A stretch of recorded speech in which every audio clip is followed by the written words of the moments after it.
All right, folks, hope everyone had a good weekend, or it is actually a long weekend, so I hope some of you are still enjoying it. It is Monday, February 21st. I am Jacob Cohen, and this is the Hustle Daily Show. For those who are new, on days like this, we're going to give you a short and sweet breakdown of some of our favorite business and tech stories, and a couple times a week, we're going to bring on some guests to dive a little deeper, so let's get crack-a-lackin'. Today we've got some interesting items on the menu in a bit. We're going to talk about high-tech cheating, as in the kind of cheating that happens in school in the 21st century, and the tech and businesses working to stop it. But before we get into that, to start your Monday, here are 4 things you should know. Number 1, the most popular skincare product of 2022 is none other than Vaseline. Yep, I'm talking about the petroleum jelly. Teens and influencers on TikTok and Instagram are using it for slugging, which is basically slathering it on your face to stay hydrated overnight. And Google searches for Vaseline are the highest they've ever been. There are 400 million views of the hashtag Vaseline on TikTok. Interesting bit of history. According to Unilever, Robert, I believe it's pronounced Cheeseborough, a chemist from New York, invented petroleum jelly after a visit to the oil fields of Titusville, Pennsylvania in 1859. How about that? Number 2, with the Olympics coming to a close, a new report is out from the Wall Street Journal detailing the insane cost of youth ski racing, alpine racing. One of the interesting things about alpine racing is the fact that so few people can actually do it, not just physically, but financially. The total cost for a junior ski racing career can top $500,000, according to a 2019 survey. And one family interviewed said they're spending upwards of $30,000 on their daughters skiing every year. Now, skiers are sounded the alarm that if things do not change, we're going to run out of skiers to send to the Olympics, so we got to solve this, people. Number 3, firefighting tugboats were headed this weekend to the Felicity Ace, a 60,000-ton boat that's sitting in the middle of the Atlantic Ocean on fire. What's interesting about this boat, aside from it being on fire, is that it was carrying thousands of fancy cars, Porsches, Bentleys, Volkswagens, to the U.S. Everyone on the boat is off and safe. So the biggest problem here is just the setback to the already set back automotive industry that's dealt with so many supply chain issues over the last couple of years. It is not even funny. I don't know, maybe they should have expected this one too. Number 4, today in uplifting news, reports are out that some taxpayers are waiting on deceased loved ones' tax returns and refunds, and they're just not able to get in touch with the IRS. And these delays are prolonging their process of closure and literally closing out their loved ones' estates, but also closure emotionally. So it's well known that the IRS is under-resourced. The agency's budget is down about 20% the last 10 years, but staffing is the same it was in the 1970s. The IRS has about 1 person for every 16,000 calls that it receives. And during one call volume spike in last year's tax season, the IRS says it was getting 1,500 calls a second. So good luck getting in touch with them this year. So there's the famous proverb of cheating, which is that during a test, one can look in 4 directions. You can look up for inspiration, you can look down for desperation, or you can look left and right for information. But that's changed because with so much remote school, you can now also look up stuff on the internet. And now there are companies working to give teachers the upper hand in dealing with this new digital world of schooling.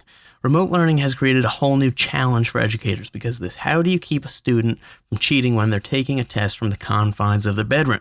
Luckily for academic institutions, this challenge has led to an entire industry of remote proctoring software. Now, the key player in this space is HonorLock. If you're a college student, you've probably heard of HonorLock by now. There's a good chance you've used it too, and there's a good chance you despise it. HonorLock grew revenue 1,000% year over year between 2020 and 2021. There is $25 million in funding last year too, and at the time of the raise, HonorLock counted 300 institutions as customers and 1 million students, or more than 1 million students, were using the HonorLock software. So what is the HonorLock software? Well, as you can imagine, most students just simply can't abide by a normal honor code, so they have to use this technology called HonorLock, which is basically a remote proctor. It scans students' faces to make sure they're the ones that are actually taking the test. It detects uses of cell phones, other people in the room, other voices, things like that during an exam window, and it tracks activity on other websites that might be providing answers or potential answers to test questions while you're taking the test. So in other words, it's about student surveillance, and that's kind of landed on in a little bit of hot water. One thing they do is host these fake websites called honeypots, which exist solely to catch students cheating. Critics say it's a classic case of entrapment, and they also argue that just the software generally creates an environment that assumes students cheat, which could just backfire by normalizing cheating altogether. So what's the answer here?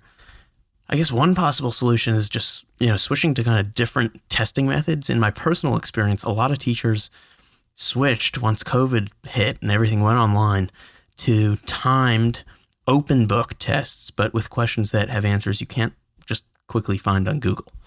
That is one way to fix this, but as you know, this whole cheating surveillance thing, it makes sense. It is necessary to some extent, but it is kind of sad because cheating is such a creative endeavor. Teachers call it cheating, students call it teamwork. And there's an insanely popular Reddit thread I came across where someone was asking the internet about the most creative cheating hacks that people have ever seen. And one that I thought was just fascinating was the story of this dynamic duo who one of these guys was eating specific colored M&Ms that corresponded to answers A, B, C, or D. And that's how someone cheated with another person. Another classic example is printing out a new drink label. And I saw one instance of this where a Snapple label was printed out with the answers and the nutrition facts. But in this case, the kids got caught because the teacher had never seen the flavor before because they decided to create a new flavor when they printed out the new label. And the teachers wanted to see how much sugar was in it. So the lesson is, if you're planning on cheating like that, just stick with some boring flavor like, I don't know, peach or something. And that's it, folks. For more on The Hustle's tech and business coverage and links to all kinds of cool stuff from around the web, check out our newsletter at thehustle.co. Thanks to our producers, Darren Clark and Matthew Brown. I'm Jacob Cohen. You've been listening to The Hustle Daily Show, brought to you by the HubSpot Podcast Network. See you tomorrow.